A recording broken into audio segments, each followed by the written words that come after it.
keyakinan, iman kita, teori praktek bahwa Tuhan itu satu, langkah selanjutnya adalah meyakini bahwa seluruh yang ada di langit dan di bumi itu tergantung kepada hakikat yang satu tadi.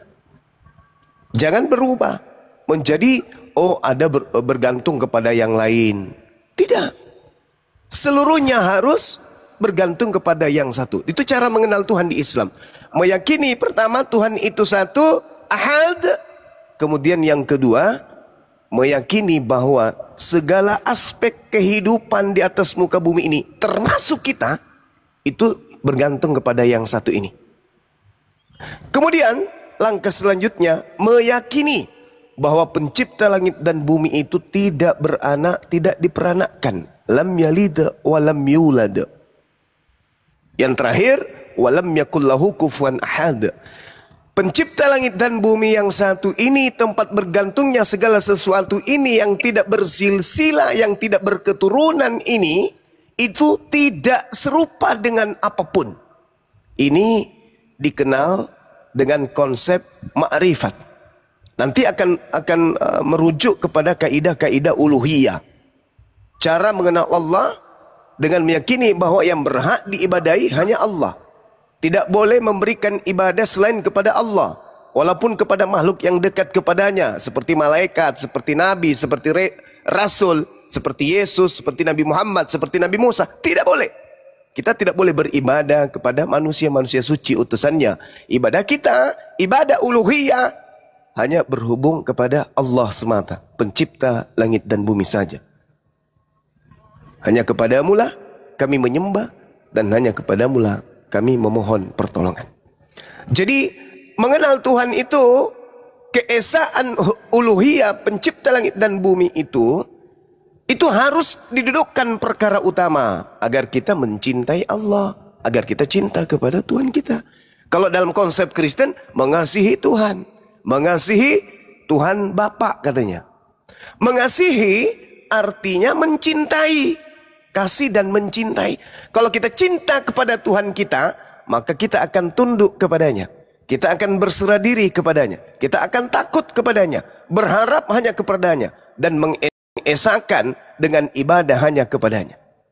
Merendahkan diri kepadanya. Taat kepadanya. Penuh kecintaan kepadanya. Mengagungkan dia. Mengharapkan rahmat, berkat, hidayah, pengampunan. Takut terhadap ancaman-ancaman siksaannya. Hal ini dilakukan untuk melaksanakan perintah dan menjauhi larangannya dalam implementasi mengenal Tuhan secara uluhiyah. Itu yang pertama. Yang kedua, mengenal pencipta langit dan bumi itu dengan asma'ul husna dan juga sifatnya. Mengenal Allah dalam Islam, mengimani, menetapkan seluruh sifat-sifat atau nama-nama pencipta yang kemudian harus berkesesuaian dengan apa yang diterangkan di dalam kitab suci. Kalau misalnya orang Yahudi mengenal El Elroy, El Shaddai, dan seterusnya. Al-Qados, dan seterusnya. Ya. Kemudian Salsalom. Itu sama di Islam juga. Mengenal nama Tuhan Ar-Rahman, Ar-Rahim, Al-Malik, dan seterusnya. Harus kita dudukkan Tuhan dengan sifatnya, Tuhan dengan nama-nama, di mana namanya ini adalah cakupan dari sifatnya itu sendiri. Contoh, Maha Hidup, dia harus tidak boleh mati. Dia tidak boleh mati karena dia disebut Al-Hayy. Dia Maha Hidup. Di dalam Ulangan 3239, pencipta langit dan bumi itu Maha Hidup dan Maha menghidupkan. Artinya, kalau dikatakan Maha Hidup, dia tidak boleh tersentuh oleh kematian. Nah, satu hal yang saya ingin katakan, di dalam kitabnya saudara kita Kristen, ada hal menarik di situ yang bisa kita petik di dalam 1 Timotius 6 nomor 16. Dialah satu-satunya yang tidak disentuh oleh kematian, bersemayam dalam terang yang tak terhampiri. Seorang pun tidak pernah melihat dia, dan memang manusia tidak dapat melihat dia. Baginya lah hormat dan kuasa yang kekal. Amin. Inilah yang disebut mengenal pencipta langit dan bumi dengan cara mendudukkan dia pada sifat dan nama-namanya. Tuhan yang maha hidup tidak mungkin mengalami kematian. Jadi kalau ada yang mengalami kematian itu bukan Tuhan. Itu tidak dikenal di Islam. Itu juga tidak dikenal di agama para nabi. Tuhan itu maha hidup. Bahkan mengikuti ajaran Tuhan, itu orang bisa memperoleh hidup yang kekal. Contoh di dalam Yohanes 12 nomor 49 nomor 50. Apa kata Yesus? Hidup kekal itu adalah melakukan segala perintah-perintah Tuhan. Nah, karena kita mengikuti perintah yang maha hidup, maka kita memperoleh hidup yang kekal. Makanya Yesus mengatakan, akulah jalan, akulah hidup, akulah kebenaran. Titik. Enggak, masih koma. Tidak ada yang sampai kepada Sang Yang Maha Hidup kalau tanpa melalui aku. Itu ucapan Yesus kepada muridnya Bani Israel. Maka Bani Israel kalau mau selamat, kudu wajib mengikuti jalan yang ditunjukkan oleh Yesus. Apa itu? Hidup kekal, mengasihi Tuhan satu-satunya Tuhan yang telah mengutus Yesus, dan mengasihi Yesus yang adalah utusan Tuhan yang maha benar. Saya kira begitu. Jadi sederhana dalam Islam itu, mengenal Tuhan, tidak boleh mendudukkan Tuhan itu setara dengan makhluk. Walam yakullahu kufuwan ahad. Tidak ada satupun ciptaan, tak ada satupun manusia yang bisa kemudian disetarakan dengan pencipta langit dan bumi. Kalau ada Tuhan yang setara dengan makhluknya, itu bukan Tuhan. Atau manusia yang salah memperkarakan metode atau kaidah-kaidah bertuhan. Saya kira begitu. Sebagai penutup, saya kembalikan kepada saudara. Silakan. Jadi, terima kasih. Matius, diam dulu Matius. Matius, diam. Gini, Muhammad itu gimana Dinda? Cuma, apakah dia dikatakan Rob juga? Oke, berbicara mengenai kata Rob. Rob itu tergantung konteks. Saya juga Rob. Tergantung konteks. Rob itu siapa arti Rob itu? Tuhan. Rob itu artinya Tuhan, pemilik. Tuhan, bukan pemilik, Tuhan. Itu kalau berbicara mengenai Tuhan berarti konteksnya Rabbus samawati wal ard. Itu Tuhan alam semesta, pencipta alam semesta yang orang Indonesia sebut dengan sebutan Tuhan. Jadi Rob itu tergantung konteks. Jadi Rob itu Nabi Muhammad adalah Rob bagi anak-anaknya, bagi keluarganya. Dia adalah pemimpin, dia adalah pemilik. Jadi bukan berarti Rob itu otomatis Tuhan, enggak. Bang Suma juga Rob, Anda juga Rob di rumah. Kemudian Saudara Matius juga Rob di rumahnya. Di kampung saya ini, kepala desa sebagai pemilik yang memiliki wewenang adalah Rob bagi desanya. Gubernur adalah Rob bagi kemudian wilayah kuasanya. Karena Rob itu artinya penguasa. Berbicara mengenai dia hakikat pencipta langit dan bumi, baru disebut Rabbus samawati wal ard. Hanya ada satu. Hanya ada satu Rob pencipta alam semesta, yaitu Allah Azza wa Jalla. Tapi kalau Rob yang lain banyak. Penguasa itu banyak.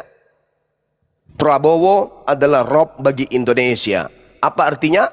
Dia adalah penguasa yang memegang posisi sebagai orang nomor wahid di negara kita ini.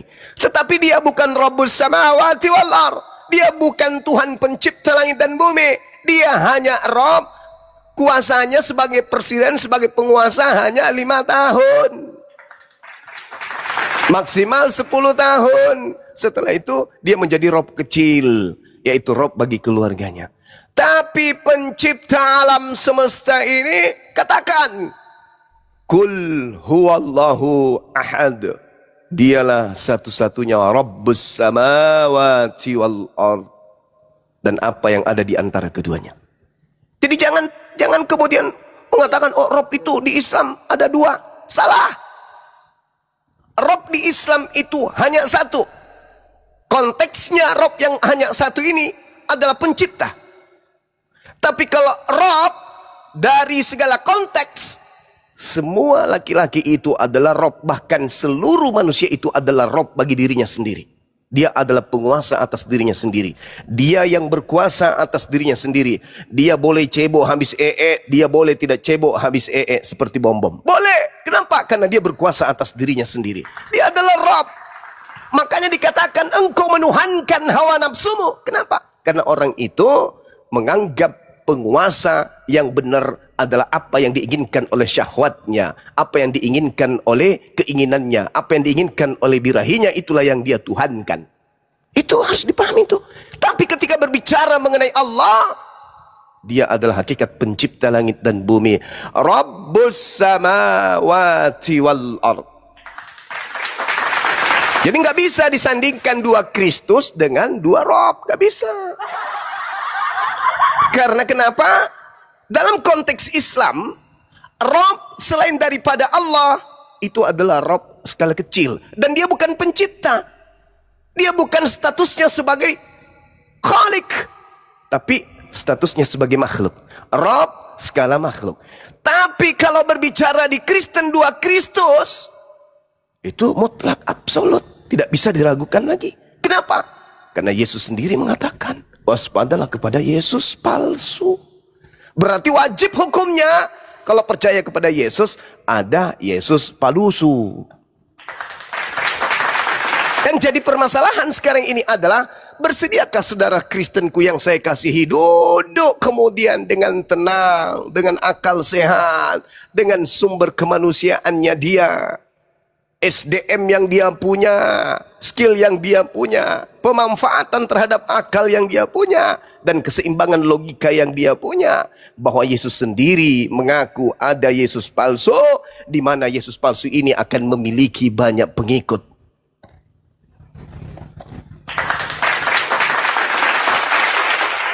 Yesusnya mengatakan ada Yesus palsu. Tapi kalau Rob ada dua, itu tidak ada. Tidak ada. Justru Tuhan kemudian mengatakan, innani anallah, la ilaha illa ana. Tidak ada Tuhan selain aku. Bahkan yang mereka sembah selain aku, kata Allah, adalah akan menjadi musuh-musuh mereka. Dan pemujaan-pemujaan yang mereka lakukan akan disangkal. Wa idza husyiran nasu kanu lahum a'da wa kanu bi ibadatihim kafirin. Kelak apa yang kalian sembah selain daripada aku, kata Allah, akan memusuhimu, akan membencimu. Karena dia malu di hadapan Tuhannya. Kenapa ente menuhankan aku, sedangkan aku meminta kalian menuhankan kepada Tuhanku? Nah, ini yang terjadi di dalam Matius 7 nomor 22-23. Saudara-saudara kita Kristen menyembah Kristus lain, tapi ketika hari pembalasan kelak akan datang, di awalnya kalian akan mencari Yesus dan akan bertemu dengan yang asli. Tetapi yang asli mengatakan, aku tidak mengenal kalian. Berarti yang disembah selama ini adalah yang palsu. Saya kira begitu, saudara-saudara. Sebagai penutup, silakan diambil alih. Saya 5 menit lagi ibadah. Bentar, Dinda. Ya, izin ini Bang Kenji, ada yang mau disampaikan? Assalamualaikum warahmatullahi wabarakatuh.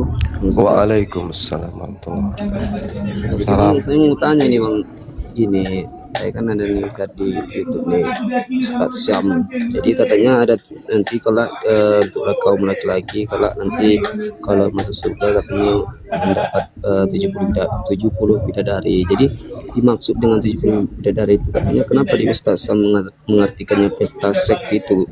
Bang semua, coba tolong kasih pengertiannya dulu. Itu dia sudah klarifikasi Bang, dan dia sudah minta maaf atas kelancangannya menarasikan isi Quran dengan serampangan, dengan metode candaan yang sebenarnya itu tidak boleh dijadikan sebagai candaan.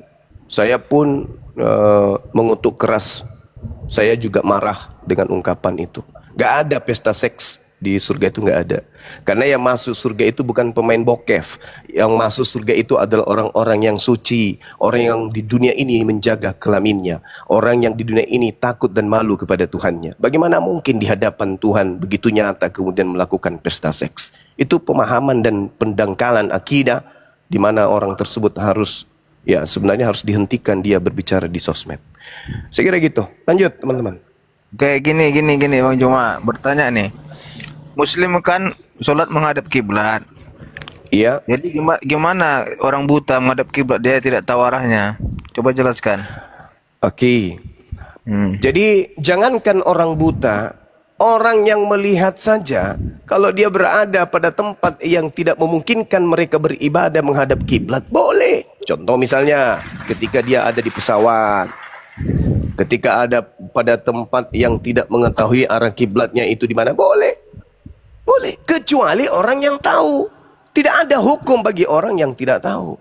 Nah, terkait dengan orang buta itu pasti ada yang menonton, entah keluarganya. Belum pernah saya temukan di usia saya ini ada orang buta membelakangi kiblat ibadah. Kenapa? Karena Islam itu matanya ada dua. Mata yang ada di atas kepala dan yang disebut qalbu. Hati. Hati mereka itu melihat. Orang buta itu jangan Anda kira buta seperti yang Anda perkirakan. Mereka itu melihat dengan hati. Bahkan kemudian rasa, pendengaran, dan juga insting orang yang buta, maaf, itu lebih tajam daripada orang-orang yang normal matanya. Itu yang harus Anda pahami. Jadi belum pernah saya melihat saudara-saudara kita yang tuna itu membelakangi kiblat dalam beribadah. Nggak ada itu. Mereka justru lebih anteng, lebih asik, lebih syahdu ibadahnya, lebih khusyuk kemudian ibadahnya. Orang-orang ini dibandingkan dengan orang-orang yang normal. Yang normal biasanya justru badannya menghadap ke kiblat, tapi matanya jelalatan membaca buku atau membaca tulisan-tulisan yang ada di depannya pada saat ibadah. Begitu saudara. Oke, pertanyaan gini. Kenapa harus menghadap kiblat, Bang Juma? Itu syariat. Itu syariat, Bung. Dan itu sudah diajarkan oleh para nabi. Diajarkan termasuk Yesus. Bahkan di dalam Yesaya 66 nomor 23, seluruh manusia akan datang kepadaku, sujud beribadah kepadaku. No. Itu Iya, maksudnya itu. Gini, dia kan menghadap kiblat itu kan arah ke Ka'bah kan? Iya. Kenapa harus ke arah ke situ gitu loh? Kan ada. Itu perintah Tuhan. Itu perintah untuk menyatukan kemudian, untuk menyatukan kemudian umat Islam di dalam beribadah. Semuanya orang, sadar dulu, semua orang yang mengikuti ajaran para nabi ketika mereka beribadah itu diperintahkan sujud mengarah bait Allah atau bait Allah atau baitullah. Coba Anda baca 138 dari kitab Mazmur itu, ayat 2 atau nomor 2. Aku hendak sujud mengarahkan wajahku ke baitmu yang suci dan memujimu. Semua orang akan mengarahkan dirinya ketika orang ini mengikuti para nabi. Mereka memiliki bait suci di mana mereka menghadapkan wajah mereka ke sono. Kalau umat Islam syariatnya sudah full. Seluruh umat Islam harus mengarahkan ibadahnya ke sana. Itu untuk menyatukan, membuktikan bahwa umat Islam itu menyembah kepada esensi yang ahad. Itu pesan. Pesan yang disampaikan ke alam semesta. Bahwa ibadah itu harus berfokus kepada yang tadi yang saya terangkan kepada Anda. Ibadah pengenalan secara uluhiyah dan juga secara rububiyah. Terkait dengan ma'rifat. Jadi harus satu. Jangan ada yang menyembah menghadap sana, menyembah menghadap sini. Itu tidak menyatukan kemudian hati. Coba Anda lihat umat Islam itu. Begitu ada panggilan Allahu Akbar, Allahu Akbar, La ilaha illallah. Seluruh umat Islam dunia akan meluruskan safnya, kemudian menghadap ke kiblat. Ini melahirkan kecemburuan. Umat Islam begitu teratur dalam beribadah, sementara agama lain tidak. Padahal yang dicontohkan di dalam kitab-kitab sebelumnya, satu Raja-Raja 8, kemudian Daniel 6 nomor 11, kemudian Mazmur 84 dan seterusnya. Semua mereka beribadah menghadap bait suci. Bait suci atau baitullah atau bait Eloah atau baitel. atau Bait El. Begitu saudara. Yesus mengatakan apa dalam Yohanes 12? Masih banyak yang ingin aku ajarkan kepadamu, tapi kamu belum sanggup untuk menanggungnya. Pada saat itu Yesus belum sanggup mengajak kemudian Bani Israel seluruhnya untuk sujud menghadap Masjidil Aqsa. Belum. Kepada warisan yang diberikan Tuhan kepada keturunan Nabi Isa alaihissalam. Itu saudara. Jadi di Islam itu mengarahkan diri menghadap kiblat itu seruan. Itu seruan. Karena syariat Islam itu adalah bagian daripada penyempurnaan syariat-syariat sebelumnya. Kalau kita melihat di dalam kitabnya orang Yahudi, ya mereka memang mengarahkan diri baderek dalam beribadah, menghadap atau derek dalam bahasa Ibrani. Menghadap kemana mereka? Menghadap ke bait suci. Bait suci yang kemudian mereka kenal sebagai rumah Tuhan. Nah, di Islam itu sudah final. Kami seluruhnya umat Islam ibadah menghadap Baitullah atau Bait El, yaitu yang ada di Mekah sana. Begitu saudara. Ya, betul. Ya, ini terus, kan satu kali. Kan ke arah Ka'bah kan? Iya, kenapa harus arah ke Ka'bah gitu? Kenapa tidak arah ke sini, ke Mesir atau kemana gitu? Lah, itu perintahnya Tuhan begitu. Kalau Tuhan perintahkan menghadap ke Kudus yang ada di Jawa sana, ya umat Islam yang taat kepada perintah Allah itu menghadap ke situ. Tapi karena perintahnya kemudian menghadap ke Ka'bah, maka kami sami'na wa ta'ana, kami mendengarkan dan kami taat. Al-Quran sendiri menarasikan dalam surah Al-Baqarah ayat 148.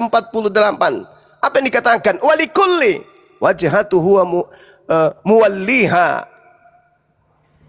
Itu dalilnya. Fastabikul khairat ainama kuntu, dan seterusnya. Bagi setiap umat ada arah kiblat yang mereka menghadap ke arahnya. Maka apa kata Allah?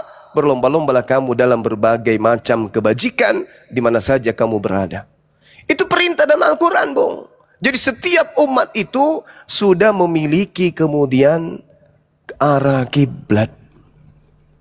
Oke? Paham Berarti sama-sama? hanya perintah ya. Tadi berarti di Ka'bah itu tidak ada apa-apa gitulah ya. Ya, itu hanya perintah. Dan kebetulan Nabi Muhammad tadinya di sana untuk mensucikan Baitullah yang telah didirikan oleh kakeknya Ibrahim beserta dengan kakeknya Nabi Ismail alaihissalam. Maka beliau kemudian setelah Tuhan memberikan Bait El yang pertama kepada Abraham di daerah selatan di daerah Negev atau selatan daripada Palestina, maka dibersihkanlah kemudian tempat itu kembali oleh baginda Rasulullah Muhammad sallallahu alaihi wasallam yang menjadi warisan kakeknya Nabi Ibrahim kepadanya. Demikian. Saya ibadah dulu, Bung. Nanti habis ini saya masuk lagi. Oke. Silakan diambil alih. Bunda. Jangan lupa Waalaikumsalam Bang Juma. Bunda Mila. Ya. Oh, mau Bang Juma, istirahat dulu. itu di Ibadah, ya? bioskop seluruh Indonesia, Bang Juma. Yo, Puput. Oh, berarti di seluruh bioskop Indonesia ya tanggal 24 ya. Iya, jangan lupa nonton ya. Oke, Dinda. Oke. Thank you. Dinda pula, yuk. Oke, lanjut. Oh iya, Ini Bang tadi Juma ya. Yang sama Bang Zuma tadi Oten atau Muslim sih yang ngomong soal orang segala macam? Yang mana? Burunda. Yang Non barusan Muslim. Burunda jawab. Oh, Muslim. Nah, saya tambahin sedikit ya soal teknologi. Muslim, Bun. Oh, dia Muslim. Oke. Non Oh, Muslim. non-Muslim. Oh, kafir. Oke. Kafir? Non-Muslim kan? Iya, tapi bukan kafir, non muslim. Oh, bukan. Lebih bagus dipanggil kafir loh, beneran, daripada dipanggil non-Muslim. Tuh, Enggak ntar tahu enggak Bunda arti kafir itu apa? loh, kalau di Islam ya berarti orang yang bukan mengikuti Islam ya kafir. Berarti seluruh selain Islam kafir gitu. Iya dong. Oh, Lebih iya, terhormat daripada ini. Udah, kita nggak usah bahas itu. Nanti dijelaskan lebih lanjut. Saya cuma mau nambahin sedikit soal yang orang buta tadi kok bisa menghadap itu. Itu Bang Zuma kan udah bilang tadi bahwa yang buta ini bukan berarti buta hati. Jadi dia ada nalar. Tapi saya kan tinggal di Amerika. Teknologi sekarang makin maju. dengan buta dia bisa tinggal sendiri loh, bisa ngidupkan api sendiri, bisa ini dengan apa di training. Nah, dengan di training ini dia bisa independen. Kalau di Indonesia saya nggak tahu sebagaimana jauhnya ya. Jadi untuk mengecek uang aja itu ada bunyi. Uang $100, uang $10, apalagi sekedar kiblat. Itu ada Buatan kompas yang Bunda, bentar. Ah. Itu buatan siapa, Bunda? Loh, dengar. Kalau kau mau ngomongin soal buatan siapa, dengar saya. Oke. Nggak ada ilmu pengetahuan kalau nggak orang Islam. Aljabar dari mana? Namanya aja aljabar. Algoritma dari mana? Digital itu dari mana? Nanti kau malah ini sendiri. Saya nggak usah ditantang soal ilmu pengetahuan seperti itu. Pokoknya saya cuma mengasih tahu bahwa orang buta itu dengan ditambahin nalar daripada kalbunya dia dan nalar daripada ilmu pengetahuan yang sekarang ada, itu nggak ada masalah. Mereka independen di sini, bisa hidup tanpa harus melihat. Malah banyak yang talent yang bisa dengan musiknya, dengan ilmunya, dengan buka restoran itu nggak punya mata bisa hidup di sini. Itu saya mau kasih tahu. Jadi jangan melecehkan orang disable. Saya juga nggak suka dengarnya. Paham sampai sini? Paham nggak? Kau kan kayak Melecehkan melecehkan tadi, maksudnya? melecehkan orang disable tadi, mengecehkan orang buta. Bukan melecehkan. Misalnya kalau buta gimana? Itu bukan Nah, itu melecehkan. dia. Oke, ya udah Kak. Bagus kalau nggak melecehkan. Karena kalau di sini mereka punya kesempatan hidup yang sama dengan Iyalah. dengan orang yang normal gitu loh. Hidup itu Bunda, nggak usah kita bikin repot. Kita ini bertanya sesuai yang kita tahu. Ya Kita nggak apa-apa tanya. kalau bertanya. Soalnya saya tadi ngelihatnya sepintas, saya pikir wah ini orang kok melecehkan. Kalau nggak bagus, saya hargai itu. Kan. Ya kan? Jadi gimana kalau dia buta kan gitu. Jadi kan bertanya gitu loh. Ya nggak apa-apa, bertanya bagus dong. Kan Bang Zuma tadi udah jelasin jelas, tuntas. Ya, tambah ilmu pengetahuan. Jadi jangan bilang, oh ini siapa yang bikin. Ntar kejebak gitu. Jadi Bunda di Belanda. Belanda ini. Kenapa? Jadi di Belanda sekarang. Oh enggak, saya di Amerika. Oh, Amerika. Siapa si Edis di mana? Di Belanda kan? Di Nggak Amerika. jelas. Sampai di mana tadi Bang Juma? Ya, sampean yang bertanya, Bung, tadi. Apa boleh kita yang bertanya lagi? Biar seru kita. Boleh. Oke, Boleh ya? boleh. Assalamualaikum. Waalaikumsalam warahmatullahi wabarakatuh. Wah, sahabat. Waalaikumsalam warahmatullahi wabarakatuh. Apa kabar Ini Guru semua dan semua? Baik, saudara Bade sehat. Saya sendiri sehat, alhamdulillah. Selamat milad ya buat Guru Zuma. Saya satu aja bertanya izin Guru Zuma. Satu saja. Ya, silakan. Satu saja habis ini saya langsung turun. Siap. Saya heran saat ini kenapa di media sosial banyak orang yang menyerang Yaman. Seakan-akan anti negara Yaman.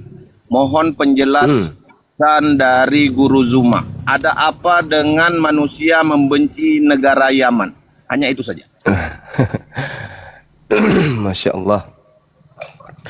Kalau apa ya bilangnya ya, Yaman ini kan bagian dari Jazirah Arab juga ya, di Asia Barat Daya, bagian dari Timur Tengah juga. Ya mungkin karena di Yaman ini lahir beberapa tokoh yang berpengaruh, ya sehingga banyak orang yang kemudian tidak memberikan suatu pemikiran atau paradigma berpikir yang positif terhadap Yaman. Ya mungkin karena di situ mayoritas Islam kali, atau mungkin karena Yaman adalah salah satu negara atau wilayah yang melakukan perlawanan terhadap negara ini yang mereka jagokan gitu. Bisa jadi. Karena menurutku Yaman itu adalah salah satu wilayah yang diberkahi oleh Tuhan, yang diberkahi oleh Allah. Seperti itu saudaraku Bade. Hanya itu sepenggal jawaban dari saya. Oke, saya tinggalkan jejak lah kalau begitu ya. Iya, silakan. Saya tinggalkan Silakan. jejak dengan kata-kata begini. Di saat tidak ada negara lain sebagai pagar betis buat saudara kita di Palestina, sedangkan mayoritas negara yang menganut dengan saudara-saudara kita yang beragama lain mendukung apa yang dilakukan oleh Yaman. Saat ini mau tidak mau kita harus menghadapi situasional bahwa di Indonesia banyak yang tidak mendukung Yaman. Terima kasih ya buat semuanya, Bang Duma, baik. dan teman-teman. Kalau ada salah mohon maaf ya. Assalamualaikum Ya, warahmatullahi sama-sama saudaraku Bade. Masya Allah, waalaikumsalam warahmatullahi wabarakatuh. Jadi saudara Bade ini salah satu pemerhati ya, pemerhati keadaan dunia, berita-berita yang mendunia sekarang ini ya. Ya, hubungannya dengan hal-hal yang mungkin informasinya dibutuhkan kita sebagai anak bangsa yang nilainya insya Allah positif. Sekira begitu, lanjutkan ke tema kita. Terima kasih saudaraku Bade. Sehat selalu, tetap berkarya di jalan yang benar. Lanjut. Bang Juma, Siap. Ya. Gurunda, Ya. Gurunda. Baik, Saya- bantu doa-doa saya, doa-doa siapa iman kuat. Hah? Iya. Kita saling mendoakan. Doa-doakan supaya saya itu sampai iman Iya. kuat, saya itu belajar supaya pintar. Hah? Belajar agama Islam. Siap. Berdoa-doa, Baik. berdoa. Iya. Ketika umat Islam itu Saya berdoa mau hebat, Rabbana, mau pintar. itu semuanya Iya. itu sudah mencakup semua umat Islam. Gitu, saudara.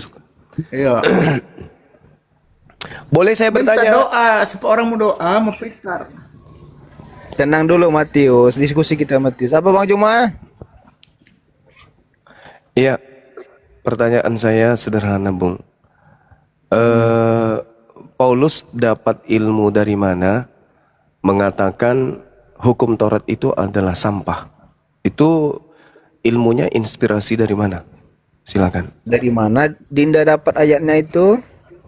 Di Filipi 3, ini semalam juga saya suarakan di Komal.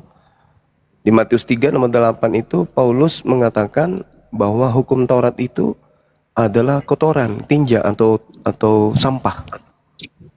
Filipi berapa Pertanyaan- tadi? Filipi 3 nomor 8. 8. Iya. Kenapa Paulus ini terlalu berani mengatakan itu? Siapa yang mengajarkannya kalau hukum Tuhan yang adalah hidup kekal bagi Bani Israel itu malah dianggapnya sebagai sampah. Sama seperti kalau saya nih sekarang mengatakan ajaran Kristen itu sampah atau ajaran Kristen itu tinja. Bagaimana perasaan saudara? Nah, inilah yang dilakukan Paulus dalam hal mencari pengikut Kristen.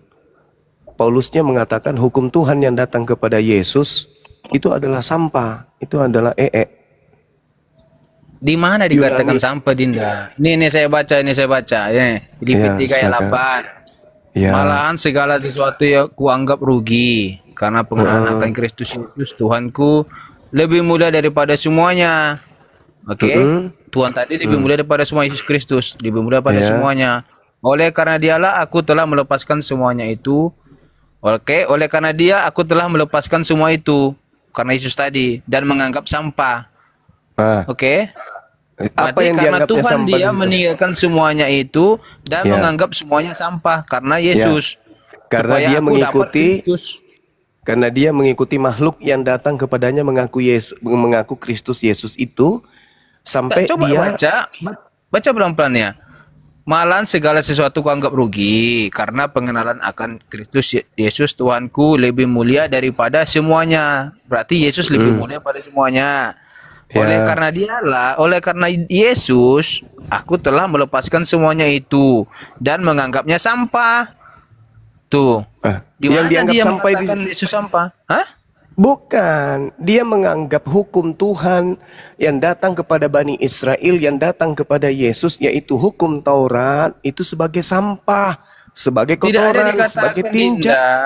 Selain dari ajaran Yesus Kristus, itu dianggap dia sampah. Baca data sebelumnya supaya sehat. Ini saya bukakan ya. Ini. Ya, Dia silakan. tidak berkata. Nih, bentar. Oke, nah silakan. Nih, Filipi 8 nih. Coba dibaca Filipi nih pelan-pelan 3, dulu. jangan Filipi 8, Iya, Filipi 3. Filipi 3 ini Filipi 3 Iya. ayat 8. Nah, Hmm. nah, nih. Malahan segala sesuatu nih ayat 8-nya. Malahan segala Iya. sesuatu kuanggap rugi karena pengenalan akan Kristus Yesus Tuhanku lebih mulia daripada semuanya. Oleh karena Yesuslah aku telah melepaskan semuanya itu dan menganggapnya sampah supaya aku memperoleh Kristus. Yang dianggap sampah di situ apa? Selain dari ajaran Tuhan Yesus. Nah, berarti Dianggapnya Taurat sampah. kan? Berarti Taurat. Bukan. Taurat itu Aduh. ajaran siapa? Ajaran Tuhan Yesus kan? Aduh, Ajaran Allah kan? aduh. Dengarkan saya. Nah, Saya bacakan dalilnya. Sekalipun aku juga ada alasan untuk menaruh percaya pada hal-hal lahiriah. Jika ada orang lain menyangka dapat menaruh percaya hal-hal lahiriah, aku lebih lagi. Disunat pada hari ke-8 dari bangsa Israel, dari suku Benyamin, orang Israel Ibrani asli.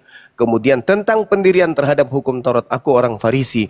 Tentang kegiatan aku menganiaya jemaat, tentang kebenaran dalam mentaati hukum Taurat, aku tidak bercacat. Tetapi apa yang dahulu merupakan keuntungan bagiku, sekarang kuanggap rugi karena Kristus. Malahan segala sesuatu kuanggap rugi karena pengenalan akan Kristus Yesus Tuhanku lebih mulia daripada semuanya. Oleh karena dialah aku telah melepaskan semuanya itu. Siapa itu yang dilepaskan? Hukum Taurat. Dan menganggapnya sampah. tidak ada dikatakan hukum Taurat. Astagfirullah. Ya udah, kamu nggak bisa Selain diskusi dari berarti. ajaran Tuhan Yesus Kamu itu tidak dianggapnya bisa sampah. diskusi berarti karena kamu tidak jujur. Paulus tidak mengutuk. jujur? Astagfirullahaladzim, ya Allah. Carikan saya saudara Kristen yang bukan penyesat kayak orang ini. Kau itu kerasukan ular, Bung. Kau kerasukan ular. Kau cocoknya ke gereja, colok pantat pendeta, jilat tanganmu itu supaya kau bisa sehat untuk membedakan mana yang bau, mana yang harum. Gila kau itu.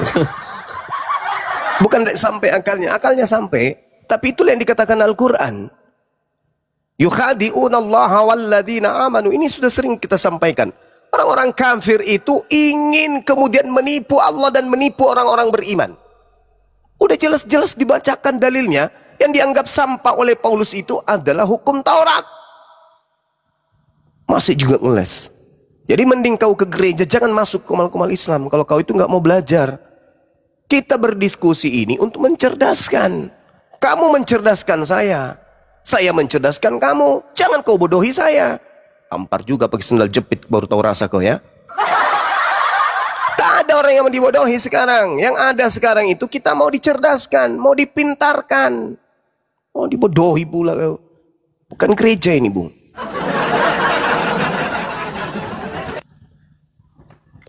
Oke. Kita sapa dulu nih, ada Kapten, Jona, sama Kepas. Selamat siang. Jona. Gas aja bang. Bang, aku minta izin bang, ada kerjaan bang ya. Bang Juma Ya, ya. lanjut. Ya, Oke, Bang. lanjut. Jangan lupa kasih garam sebagian.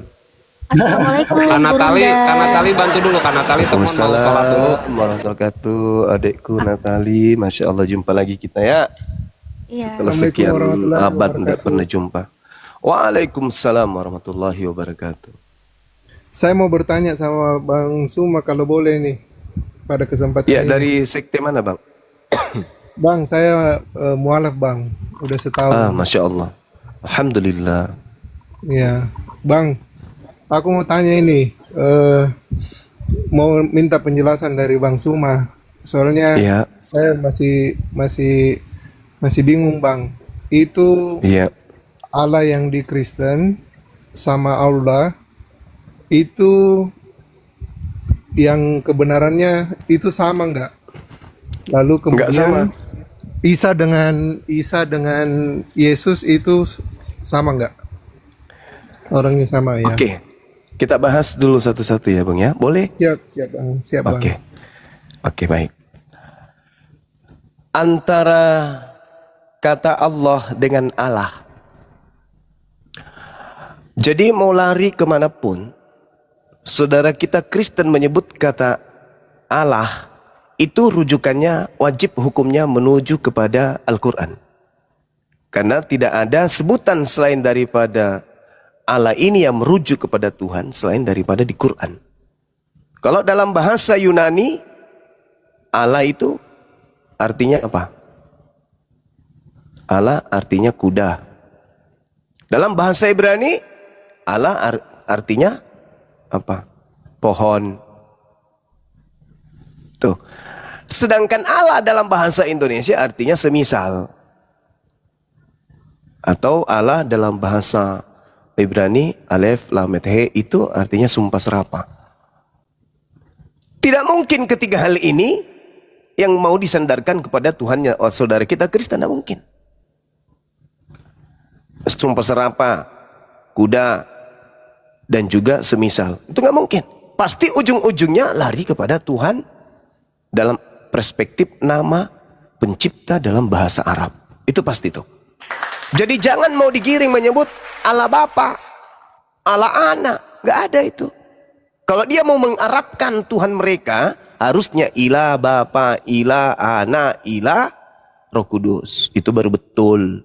Jangan Allah. Itu keliru tuh. Jadi kalau saudaraku ini bertanya, apakah sama dengan Allah yang ada di Islam dengan Allah yang ada di Kristen? Itu konteks pertanyaan itu udah salah. Harus diluruskan. Apakah sama antara Allah dengan Theos yang ada di dalam agama Kristen? Jawabannya berbeda. Theos adalah dewa-dewa sembahan Romawi Yunani, sedangkan Allah adalah sembahan para nabi. Tuh. Nah, contoh, kenapa dikatakan sembahan mereka dewa? Coba baca di dalam Filipi 2 nomor 6. Yang walaupun dalam rupa dewa tidak menganggap kesetaraan dengan dewa itu sebagai milik yang harus dipertahankan, melainkan telah mengosongkan dirinya sendiri dan mengambil rupa seorang hamba dan menjadi sama seperti manusia. Dan dalam keadaannya sebagai manusia, dia telah merendahkan dirinya dan taat sampai mati, bahkan sampai mati di kayu salib. Tuh. Ini apakah Allah? Bukan. Kalau dia mengatakan itu adalah Allah, itu menghina, itu menista. Maka harus kembali kepada Theos. Theos itu dewa. Berarti yang menjelma menjadi manusia dan mati disalib di atas pohon, itu adalah dewanya mereka. Bukan Allah. Ya. Bukan kuda, bukan kemudian sumpah serapah, bukan. Tetapi adalah Tuhan umat Islam kalau mereka merujuk kepada Allah ini. Makanya ya saudara-saudara jangan pernah menyebut sembahan mereka dengan sebutan Allah. Sebisa mungkin sebut aja Bapa atau Theos atau Yahweh dalam pandangan saudara kita Kristen. Nah, itu yang pertama. Jadi Allah dengan Allah itu adalah berbeda. Karena Allah yang dimaksud di sini adalah Theos. Itu berbeda. Pencipta langit dan bumi yang kita sembah tidak pernah berubah menjadi makhluk, menjadi manusia, menjadi bayi, menjadi orok, menjadi mayat. Itu tak ada. Itu konsep yang batil dan harus kita jauhkan diri kita dari konsep itu. Maka tugas kita membersihkan nama Allah dari orang-orang kufur, orang-orang kafir. Nabi Isa dan Yesus. Al-Quran mengatakan gini. Ya ahlal kitab. Seruan Allah kepada ahli kitab. Agar mereka tidak berlebih-lebihan. Jangan melebih-lebihkan tentang Allah tanpa ilmu. Karena Allah mengatakan laqad kafaral ladzina qalu, kafirlah orang-orang yang mengatakan bahwa Allah itu adalah salah satu dari tiga dari sembahan orang-orang terdahulu. Al-Quran mengatakan wa ma qatalu wa ma salabu walakin syubbiha lahum. Nabi Isa alaihissalam tidak mereka bunuh, tidak mereka salibkan, melainkan diserupakan. Berarti bukan yang disalib ini yang kemudian yang kita sebut Nabi Isa. Nah, apakah ada yang disalibkan? Ada, yaitu oknum yang diserupakan dengan Nabi Isa. Bagaimana dengan Bible? Apakah ada yang diserupakan dengan Yesus? Ada. Maka ketika kita berbicara mengenai konteks Bible, dalam hal ini Yesus dan Yesus palsu, maka boleh kita mengatakan manusia yang lahir tanpa ayah yang mereka sebut Yesus, yang adalah nabi untuk Bani Israel, dan juga Nabi Isa alaihissalam yang diutus kepada ilah Bani Israel, itu adalah oknum yang sama dengan konteks cerita yang berbeda. Tetapi dalam ilmu apologet, dalam pembelaan kita terhadap Islam, maka yang disalibkan yang mereka sebut Yesus itu bukanlah Nabi Isa alaihissalam. Nah, dalam literasi pendalaman perbandingan agama, di dalam kitabnya saudara kita Kristen, ternyata Yesus yang asli menasehati muridnya agar waspada kepada Yesus yang palsu. Begitu saudara. Jadi Yesusnya yang menarasikan itu sendiri agar waspada kepada Yesus palsu. Jadi Nabi Isa alaihissalam dalam konteks seorang nabi itu adalah sama dengan Yesus yang utusan Tuhan kepada Bani Israel yang lahir tanpa ayah, yang mengajarkan Injil kepada Bani Israel. Tetapi dalam konteks yang disalibkan yang adalah Tuhannya saudara kita Kristen, itu bukanlah Nabi Isa alaihissalam. Seperti itu. Saya bingung Bang Suma. Enggak usah bingung. Di Al-Quran dikatakan ada dua, kemudian orang yang disangka Nabi Isa, sedangkan di kitabnya orang Kristen juga sama. Ada Yesus palsu. Demikian.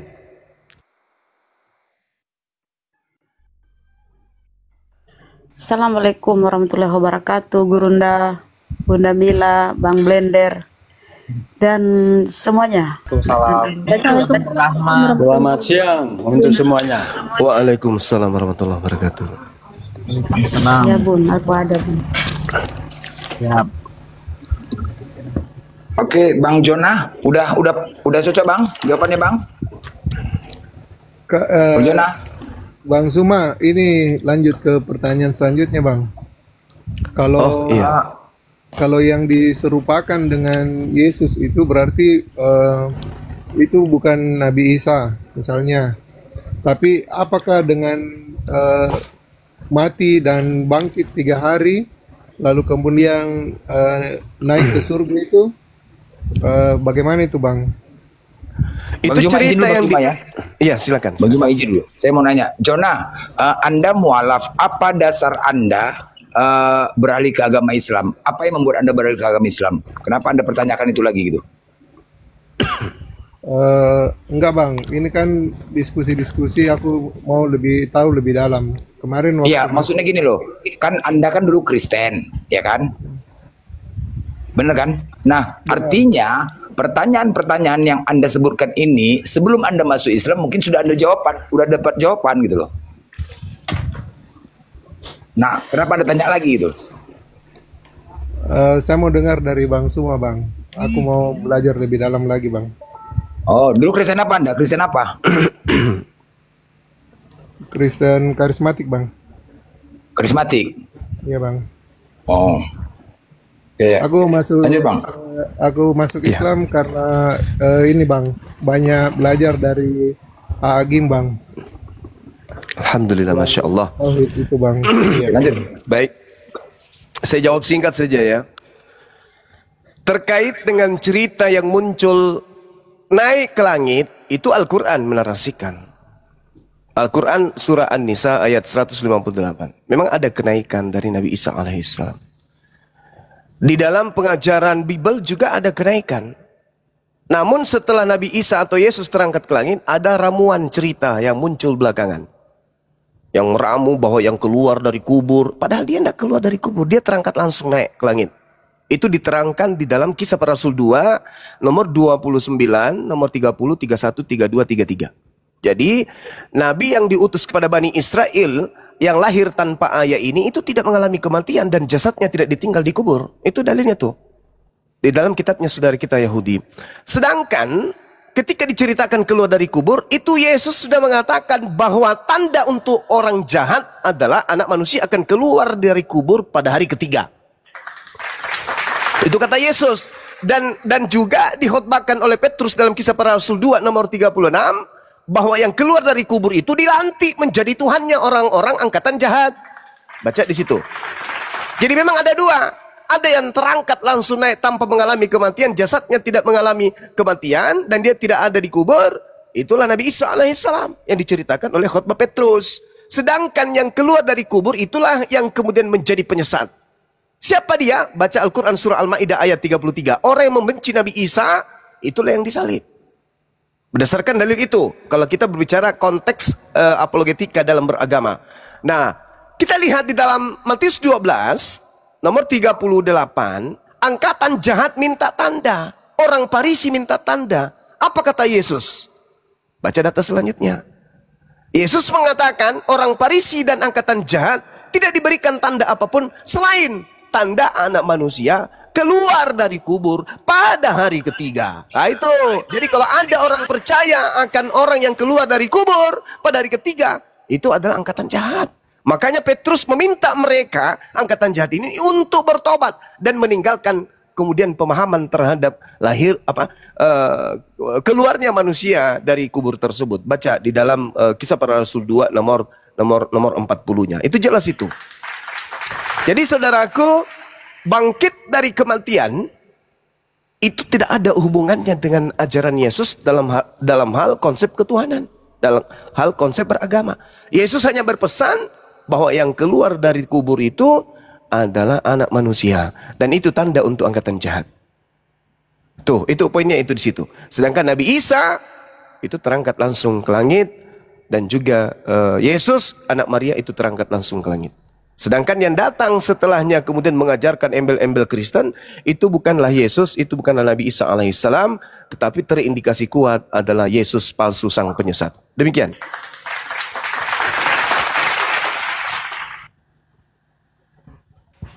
Baik Bang, nanti belajar lebih dalam lagi Bang. Terima kasih. Iya, silakan data yang tadi itu dibaca baik-baik ya saudara ya. Al-Maidah berapa tadi itu Bang? Al-Maidah Al-Quran surah Al-Maidah ayat 33. Oh iya Bang. Bang, boleh satu pertanyaan lagi Bang?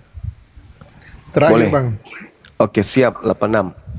Gini Bang, waktu saya Kristen dulu Bang, kan ini kita berdoa Bang. Kalau kita berdoa, itu biasanya doa kita itu juga ada jawaban Bang. Nah, setelah masuk di Islam Bang, kita berdoa, kita percaya bahwa doa kita ini dijawab oleh Allah Subhanahu wa Ta'ala. Itu ada kuasa. Nah, kita bisa merasakannya kan ketika kita galau, kita hati tidak tenang, lalu kita sholat, berdoa, itu diberikan ada kuasa di dalamnya untuk bisa menjadi tenang, bisa damai. Nah, di kepercayaan Kristen juga demikian Bang, ketika berdoa. Nah, saya mau tanyakan Bang, kalau misalnya di luar dari Islam, itu kuasa yang memberikan, menjawab doa-doa seperti itu Bang, yang doa-doa yang baik, yang didoakan terus mendapat jawaban, itu kuasa dari mana itu Bang? Baik, saya jawab. Jadi pencipta langit dan bumi itu wajib maha mendengar. Makanya di dalam Al-Quranul Karim, ketika berbicara mengenai manusia, Allah tidak mengatakan khusus Islam saja. Tidak, ketika berbicara mengenai hakikat kedekatan Tuhan dengan manusia. Contoh, di dalam Al-Quran surah Qaf ayat 16. Apa kata Allah? Wa nahnu aqrabu ilaihi min hablil warid. Aku lebih dekat kepada urat leher manusia daripada manusia itu sendiri kepada urat lehernya. Jadi antara kedekatan Tuhan dengan manusia itu, dengan manusia kepada manusia itu sendiri, itu Tuhan lebih dekat kepada manusia dibandingkan dekatnya manusia dengan urat lehernya. Manusia loh, bukan Islam saja. Seluruh manusia, kata Allah, walaqad khalaqnal insan wa na'lamu ma tuwaswisu bihi nafsu. Jadi kepada semua manusia, Islamkah dia, Kristenkah dia, seluruhnya, kata Tuhan, aku lebih dekat kepada mereka. Nah, sehingga ketika orang Kristen berdoa, orang Yahudi berdoa, ateis berdoa, Hindu Buddha berdoa, Islam berdoa, yang mendengarkan siapa? Ya Tuhan. Siapa Tuhan itu? Allah Azza wa Jalla. Annallah sami. Sesungguhnya Allah maha mendengar. Ada enggak Tuhan mereka dikatakan maha mendengar? Yesus misalnya. Aku Yesus maha mendengar. Ada enggak? Enggak. Jadi ketika Anda berdoa dan orang Kristen berdoa, yang mendengarkan adalah Allah. Dan yang memenuhi kemudian hajat orang-orang di atas muka bumi apapun agamanya adalah Allah. Bukan Tuhan-Tuhanan mereka. Kenapa? Karena Tuhan mereka saja masih berdoa kepada Tuhan. Sedangkan Allah, Allahus Samad. Allah itu tempat bergantungnya segala makhluk. Makhluk apapun itu bergantung kepada Allah. Hanya Allah. Hanya Allah. Jadi kalau Anda misalnya orang-orang saudara kita menyembah kepada Tuhan selain Allah, mereka minta kepada Tuhan mereka tidak memenuhi kebutuhan itu. Tetapi mereka punya hajat itu dikabulkan oleh Tuhan yang sesungguhnya, yaitu Allah Azza wa Jalla. Misalnya nih, ada orang nyembah kepada pohon besar. Dia datang kepada pohon itu, wahai pohon. Pohonnya berbicara, ya paman, aku ingin rezeki, ingin anakku lulus kedokteran. Besok lulus. Iblisnya datang, kan sudah ku bilang samamu kan, pohon itu maha kuasa loh. Pohon yang kau datangi itu memang memberikan manfaat. Yuk, ajak yang lain yuk. Itu datang iblisnya. Ketika kemudian iblis ini berhasil menggoda, maka yang tadi diberikan kemudian rezeki dari Tuhan yang benar, menganggap bahwa yang memberikan rezeki itu adalah si pohon. Iblisnya tertawa. Sama ketika ada orang yang menyembah selain daripada Tuhan, pencipta langit dan bumi, iblisnya tertawa. Maka iblis itu tidak minta dirinya dituhankan kemudian, melainkan iblis minta agar orang lain jangan menyembah pencipta langit dan bumi, agar manusia itu bisa menemani iblis masuk ke dalam neraka bersama dengan dirinya. Jadi kalau Islamnya berdoa, ya Rabb, Rabbana atina fid dunya hasanah, maka yang mendengarkan itu adalah pencipta langit dan bumi. Tapi kalau saudara-saudara kita misalnya berdoa, weh bom-bom, mereka berdoa panggil bom-bom, bom-bom tidak mendengar, karena tidak ada kemudian kemampuannya mendengar, maha mendengar. Tapi hajatnya dikabulkan. Kenapa? Karena pencipta langit dan bumi, Ar-Rahman, dia memiliki sifat maha memberi,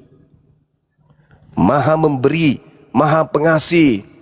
Tuhan Allah itu maha pengasih. Ar-Rahman, dia maha pengasih, artinya dia maha memberi. Kamu butuh apa? Aku beri. Kamu butuh ini? Aku beri. Kau butuh itu? Aku beri. Tetapi sayangnya kau tidak menyembah aku. Andai saja Tuhan memberi sesuai dengan hambanya yang hanya menyembah dan berdoa kepadanya, maka orang-orang di luar Islam sudah pada mati semua. Sudah pada miskin semua.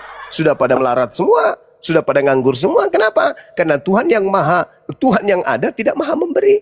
Tapi Tuhan yang disembah umat Islam itu maha memberi, maka disembah dia atau tidak Anda sembah sekalipun, Anda sebagai ciptaannya tetap dipenuhi hajatnya. Itulah Tuhan yang betul. Makanya dalam Al-Quran itu dikatakan Ar-Rahman, Ar-Rahim, Maliki Yaumiddin. Jadi umat Islam itu jelas. Alhamdulillahi Rabbil Alamin. Duhai dikau pencipta alam semesta, Ar-Rahman, yang maha pengasih, Ar-Rahim, yang maha penyayang. Itu di Islam tuh. Jadi Islam tidak mendudukkan, oh Tuhan itu harus ada gambarnya, matanya dua, hidungnya begini, kaki. Enggak, itu bukan Tuhan mah. Itu ciptaan Tuhan. Saya kira gitu saudara. Jadi kalau orang di luar Islam berdoa dikabulkan, memang betul. Kenapa? Karena pencipta kita, yang menciptakan kita itu Ar-Rahman, maha pemberi, maha pengasih. Gitu. Nah bagaimana dengan Tuhan mereka? Maha pengasih enggak? Maha pengasih, kalau dia tidak sikat gigi dalam 1 bulan bisa bolong giginya kok. Bagaimana mau maha pengasih? Ya, adanya sibuk bersihkan gigi dan obati giginya. Kalau dia tidak minum cucu di ibunya, dia jadi manusia bonsai. Dia butuh air susu ibu, gimana mau mendengarkan doa orang. Jadi coba ya Anda buktikan ya, saudara-saudara saya yang misalnya yang tidak bertuhan. Coba sekali-sekali Anda kemudian datang ke bak sampah, berdoa di situ sekencang-kencang, wahai bak sampah, berikanlah besok aku udara, oksigen, kesehatan. Percaya deh, besok pasti Anda sehat juga, Anda tetap hirup oksigen juga. Kenapa? Ya karena maha memberi Cirinya Tuhannya umat Islam yaitu Allah Azza wa Jalla Ar-Rahman, Ar-Rahman, Ar-Rahman, Ar-Rahman. Tapi apakah bak sampai memberikan Anda kehidupan? Bukan. Tapi Anda berdoa ke Dia dan Anda besoknya betul-betul masih hidup. Berarti Anda memenuhankan itu. Makanya dikatakan afala tatafakkarun, apakah kamu tidak berpikir? Gitu. Gitu saudaraku. Silakan. Terima kasih banyak Bang pencerahannya Bang. Ya, sudah dulu ya Bang. Subhanallah. Alhamdulillah, makasih banyak Bang. Ini banyak orang mualaf. Iya, saudara. Sampai banyak orang mualaf. Mau ketemu Bang semua Bang. Insyaallah. Iya. Amin. Hah? Dia bukan ustadz, apologet gitu. Bang, aku turun ya. Makasih Ya, banyak siap Bang. Bang Jona. Aku Ya, nonton dari selamat bawah. siang. Kami KL, ada yang Banyak disampaikan. orang Muslim. Kami KL. Malah ngobrol sama tetangganya, katanya bukan ustadz katanya. Betul itu. Saya memang bukan ustaz. Saya hanya pengabar Bible jalanan saja. Aduh, Bagi yang ngapain mau mendengar silakan, yang mau kemudian mengikuti silakan, yang mau menolak penyampaian saya juga boleh silakan. Tidak ada paksaan.